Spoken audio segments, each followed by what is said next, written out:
Hello दोस्तों, आपका दोस्त आपका मेजबान डॉक्टर अकबर हुसैन साहिल। इस बार जो मेरी डिसीज़ है वो है कानों को लेकर।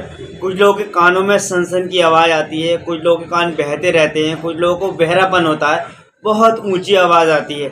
उन लोगों को ही बता रहा हूँ, बहुत ही शानदार बैद्यनाथ बालों का बिल्व ऑयल आप लाएंगे, उसमें ड्रॉपर भी आएगा।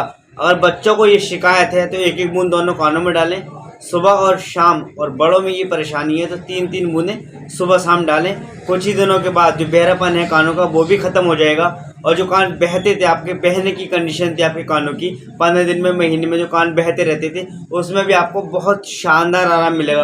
और जो बहरापन था वो भी आपका कम हो जाएगा, बिल्कुल ख़त्म हो जाएगा। लेकिन कुछ टाइम तक आपको ये इस्तेमाल करना होगा, सुबह शाम। बच्चों में एक एक बूंद और बड़ों में तीन तीन बूंद ये डालनी होंगी आपको।